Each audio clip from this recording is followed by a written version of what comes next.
마지막으로 히든도어입니다. 히든도어가 하자가 잘생긴다, 하지 마라, 문제 있다, 이런저런 부정적인 말들이 많은데요. 히든도어 마음껏 하셔도 됩니다.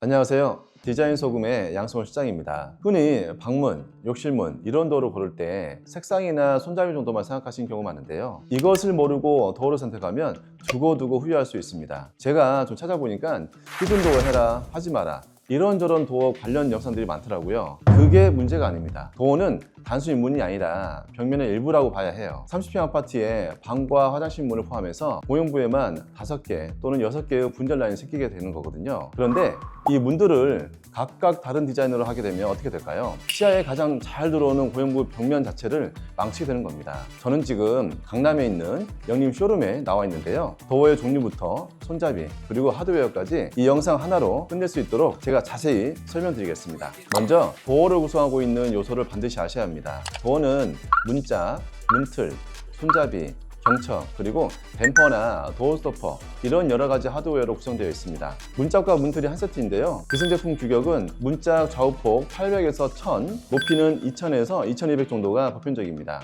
영림도어 제품 중에는 메가맥스 도어 모델 기준 최대 높이 2800까지 가능합니다. 두 번째로 도어의 디자인인데요. 도어 디자인에 따라 벽면 마감재가 달라지기 때문에 이건 반드시 알고 계시면 좋습니다. 신축 아파트 건설사에서 기본으로 넣어주는 몰딩 도어부터 볼게요. 얘는 문짝과 문틀이 기성으로 한 세트로 나와요. 시공이 간편하고 도어를 설치할 공간에 틈새가 약간 있어도 몰딩으로 쉽게 보완할 수 있는 장점이 있습니다. 게다가 대부분의 벽체 마감재가 벽지라서 전체적으로 도어 몰딩이 도배지를 받아주고 하단에 걸레바지 마감면에 맞추기 위해서 벽보다 10mm 정도가 더 돌출되도록 설치합니다. 그 다음에 문선 두께에 따라 9mm 또는 12mm 문선이 있어요. 이 문선은 문틀하고는 다른 개념이에요. 문틀은 문짝이 열리고 닫히는 구조를 지탱해주는 프레임이고요. 문선은 그 문틀을 예쁘게 감싸는 테두리 역할과 바닥면에 걸레바지를 받아주는 마감재라고 보시면 돼요. 문선을 얇게 가져가면 시각적으로 집이 넓어 보이는 장점이 있는데요. 9mm는 휘는 문제들이 종종 있어서 12mm 문선을 더 많이 쓰는 추세입니다. 세 번째는 무문선 도어예요. 무문선 도어는 벽과 문 사이에 문선을 따로 설치하지 않고 문틀을 최대한 깔끔하게 마무리하는 디자인입니다. 몰딩이 없다 보니까 벽과 문을 일체감 있게 마감할 수 있어서 미니멀한 인테리어를 추구하시는 분들이 가장 많이 선호하는 편이죠. 벽면을 도배지로 마감하는 경우 벽지를 받아주는 마감재가 필요한데요. 이것 때문에 몰딩 도어 9mm 또는 12mm 문선이 필요해요. 하지만 벽면에 목공을 치고 필름으로 마감하는 경우 굳이 문선을 할 필요가 없이 이렇게 무문선으로 마감하면 깔끔합니다. 그 다음은 스텝도어가 있는데요. 스텝도어는 무문선처럼 문선이 없어요. 약간의 구조적인 차이가 있는데요. 더 위쪽을 인방이라고 하죠. 문 위에 가로로 있는 면인데 이걸 철거할 수 있는 현장에만 스텝도어를 설치할 수 있어요. 기둥식 구조인 수상복합이나 최근 신규 아파트는 인방을 쉽게 철거할 수 있어서 스텝도어를 자유롭게 적용할 수 있고요. 반면에 벽식 구조의 아파트에서는 인방이 대부분 내력벽과 연결되어 있어서 철거를 하지 못합니다. 이런 경우 스텝도어보다는 비슷한 느낌의 무문선이나 히든도어를 적용할 수 있습니다. 마지막으로 히든도어입니다. 히든도어가 하자가 잘생긴다, 하지 마라, 문제 있다, 이런저런 부정적인 말들이 많은데요. 히든도어 마음껏 하셔도 됩니다. 히든도어는 문짝과 벽면을 동일한 단차로 만드는 방식이어서 마치 문이 벽처럼 보이는 도어인데 이런 구조 방식 때문에 히든도어의 문틀은 충격에 취약한 구조를 가지고 있습니다. 일반 도어는 문틀이 튼튼하게 문짝을 잡아주지만 히든도어는 MDF 9mm 한 장이 문의 윗부분과 수직면을 잡아주는 구조에서 쉽게 파손이 될 수 있습니다. 문을 열고 닫을 때마다 지속적으로 벽면에 충격이 가해지니까 목공판에 크랙이 생길 수 있어요. 그런데 이런 취약한 구조를 보완할 수 있는 방법이 있습니다. 첫째, 도어 틀 끝에서 MDF 폭을 최소 300 정도는 적용하고, 둘째, 도어 주변부 마감재 간의 연결부에는 피스를 박아서 들뜨거나 벌어지지 않도록 해주는 겁니다. 여기서 왜 피스를 추가 작업을 해줘야 하냐면 타카로만 시공하면 잡아준 힘이 부족합니다. 타카는 우리가 종이를 찝는 스테인플러와 비슷한 수준이어서 작은 충격을 반복적으로 받으면 MDF가 들뜰 수 있습니다. 마지막으로 가장 중요한 방법인 소프트 클로징 댐퍼를 쓰는 겁니다. 이 댐퍼는 닫히기 전 10도 정도에서 문이 천천히 닫히도록 해주기 때문에 문짝이 벽면에 가해진 충격이 없습니다. 닫히는 소리도 나지 않을 만큼 천천히 닫힙니다. 아기가 있는 가정에 적용하시면 손가락 끼임 사고 없이 아주 안전합니다. 이 세 가지를 챙기면 히든도어 걱정 없이 설치하셔도 됩니다. 히든도어는 망가지면 문도 문제지만 목공벽을 다시 해야 돼요. 만약 이 벽을 도장을 했다, 그러면 100만 원 이상 깨지는 겁니다. 왜냐면 페인트는 다시 칠하면 색이 똑같을 수 없거든요. 그래서 소프트 클로징 댐퍼를 쓰는 게 여러모로 좋은 거죠. 그런데 문 디자인을 뭘 선택하는지 보다 더 중요한 건 이것저것 섞어 쓰지 않는 거예요. 한 공간 안에서 여러 가지의 디자인의 도어를 섞어 쓰면 공간이 진짜 산만해 보입니다. 도어 디자인은 하나로 통일하는 게 좋습니다. 그럼 도어에 따라 선택할 수 있는 구명 마감재가 달라지나요? 그럼요, 달라지죠. 일단 9mm, 12mm 문선은 도배 마감인 경우가 많고요. 필름이나 도장 경우엔 벽면에 목공을 치기 때문에 도어 선택이 자유롭지만 대체로 무문선, 히든도어, 스텝도어를 많이 고르는 편입니다. 또 도배지 중에서 LX 디아망은 좀 더 두꺼워서 무몰딩, 무걸레바지까지 시공이 가능하기 때문에 모든 도어에 다 사용할 수 있어요. 디자인 소분이 가장 추천하는 도어는? 저는 이 스텝도어도 아니고 이 문선도어도 아니고 저는 무조건 히든도어죠. 하드웨어가 좀 비싸고 도어 가공 때문에 비용이 좀 들지만 디자인이 예쁘고 좀 더 심플한 벽체를 얻을 수 있어서 저는 히든도어를 추천드립니다. 하자가 많고 오류투성이라고 부정적인 평가들이 많지만 제가 아까 말씀드린 시공법만 지켜준다면 하자 없이 안전하게 오랫동안 사용 가능한 도어 디자인입니다. 히든도어 200세트 이상 기획한 전문가로서 자신 있게 말씀드립니다. 그리고 도어의 전체적인 완성도를 좌우하는 중요한 하드웨어가 경첩인데요. 그냥 업체에서 알아서 해주겠지 하고 넘겼다가는 1년도 안 돼서 삐걱거릴 수 있습니다. 경첩도 종류가 굉장히 다양해요. 먼저 좌우가 똑같은 나비 경첩, 한쪽으로 포개지는 이지 경첩, 스프링이 내장되어 있어서 스스로 문을 닫도록 작동하는 스프링 경첩, 스프링 대신 유압으로 조절되는 유압 경첩, 경첩 축이 보이지 않도록 설계된 히든 경첩이 있습니다. 아마 나비 경첩이나 이지 경첩을 많이 보셨을 거예요. 나비 경첩은 두께가 있기 때문에 문짝과 문틀에 설치될 부분에 홈을 파서 경첩을 설치해줘야 돼요. 그래서 강한 힘으로 도어를 처지지 않도록 잘 잡아줍니다. 특히 무거운 도어를 적용할 때는 나비 경첩을 적용하시면 좋겠습니다. 이지 경첩은 서로 포개지기 때문에 문짝과 문틀에 홈을 파지 않아도 돼요. 다만 무게가 가벼운 도어에 적합합니다. 이 둘은 일반 경첩이지만 모양에 따라 시공법이 차이가 있고 도어 무게에 따라 적절히 선택하셔야 합니다. 스프링 경첩이나 유압 경첩은 도어가 스스로 닫히는 작동 방식입니다. 이 두 가지 경첩은 문이 닫히는 속도 조절이 가능한 기능성 경첩입니다. 마지막으로 히든 경첩은 경첩의 축이 드러나지 않는다고 말씀드렸죠. 그래서 좀 더 고급스러운 면이 있습니다.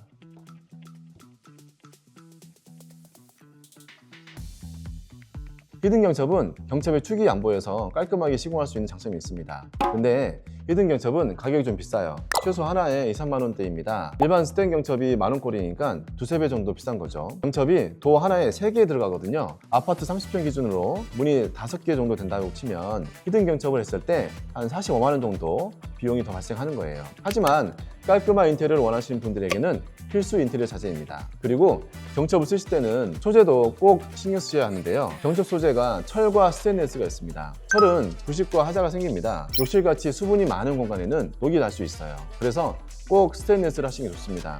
스텐이 강도도 좋고 녹이 발생 없거든요. 금액 차이는 5,000원 정도니까 크지 않습니다. 그리고 손잡이는 도어 디자인에서 큰 부분을 차지하는데요. 어떤 손잡이를 쓰냐에 따라서 집의 분위기가 완전히 달라질 수 있습니다. 손잡이는 크게 두 가지 타입이 있는데요. 손잡이와 간단한 잠금 장치가 있는 일체형 제품, 손잡이와 튼튼한 잠금 장치가 분리된 제품이 있어요. 흔히 이런 제품을 머티스락이라고 부르는데요. 머티스락의 장점은 고급스럽고 잠금 장치가 일체형에 비해 훨씬 튼튼합니다. 제품 가격은 10만 원대부터 100만 원 이상 호가하는 제품도 있어요. 일체형은 심플한 디자인이고 가격이 저렴한 편인데요. 3만 원대부터 10만 원 이내가 대부분입니다. 일체형 손잡이의 가장 큰 장점은 몸통 규격이 비슷해서 고장이 나면 다른 디자인으로 또는 언제든지 쉽게 교체할 수 있습니다. 그럼 일체형이랑 모티스락 중에 뭐가 더 좋아요? 잠금 장치를 자주 사용하고 튼튼한 잠금이 필요하다면 모티스락을 쓰는 게 좋죠. 그렇지 않은 일반적인 방문을 원하시면 굳이 모티스락을 쓸 필요가 없습니다. 저는 가와준 손잡이를 추천합니다. 대략 10만 원대에서 20만 원대 정도지만 작동성이나 그립감 그리고 표면 도장이 고급 방식이어서 오랫동안 깨끗하게 잘 사용할 수 있습니다. 여러 모델 중에서 저는 가와준 손잡이 레버, 핸들, JT 4가지 모델을 추천합니다. 심플한 디자인과 다양한 색상 구성으로 다양한 마감재 색상에 맞출 수 있습니다. 저렴한 손잡이보다는 고가 제품을 쓰면 아무래도 디자인과 내구성이 좋습니다. 손잡이가 고가면 얼마부터 고가라고 하는 거예요? 저는 10만 원 중반이 넘으면 고가라고 봅니다. 제가 가와준 제품을 추천한 이유가 작동성이 부드럽고 그립감이 좋아서거든요. 손잡이를 디자인만 보고 중국산 싸구려나 비규격 제품을 사면 손잡이가 고장나거나 문제가 생겼을 때 찾아볼 수도 불편하고 심한 경우는 문자까지 교체해야 될 수 있어요. 그래서 꾸준히 유통되고 있는 브랜드 제품을 선택하시면 좋습니다. 손잡이는 작은 소품이지만 공용부에 자랑할 만한 큰 포인트가 될 수 있습니다. 이건 진짜 쓰지 말아요. 뭐 이런 손잡이가 있으세요? 최근 도무스 브랜드에서 잠금장치 일체형 손잡이가 나왔어요. 일단 몸체가 비규격이에요. 문제가 생겼을 때 어떻게 된다? 동일한 제품으로만 교체하거나 다른 제품을 원하는 경우엔 문짝을 교체를 해야 돼요. 두 번째는 손잡이가 길어요. 장기간 사용할수록 살짝 처질 수 있어요. 또 이 잠금장치 위치를 보면 손잡이 왼쪽 영역에 있잖아요. 그러다 보니 손잡이 레버 위치가 살짝 오른쪽 들어와 있어요. 문폭이 넓으면 별로 티가 안 나지만 욕실같이 좁은 도어에 이 손잡이 달면 손잡이 위치가 어정쩡해지는 겁니다. 그래서 인기가 있는 손잡이지만 저는 추천하지 않습니다. 컬러는 어떻게 골라야 되나요? 제일 무난한 손잡이는 니켈 무광이죠. 고급스러운 느낌이고 어떤 톤의 도어든지 잘 어울립니다. 근데 이 니켈도 도금이거든요. 도금도 여러 방식이 있어요. 전기 도금, PVD 도금, 군체 도장. 이 중에서 가장 수명 있는 방식은 PVD 방식으로 내구성이 좋아요. 대체로 고급 손잡이에 적용됩니다. 검정색, 빨간색 이런 손잡이는 군체 도장 제품들이 많은데 도료를 뿌려서 굳히는 방식이다 보니까 스크래치에 좀 취약한 점이 있어요. 결론적으로 PVD 도금 방식이 적용된 손잡이가 표면 하자 없이 가장 오랫동안 사용할 수 있다.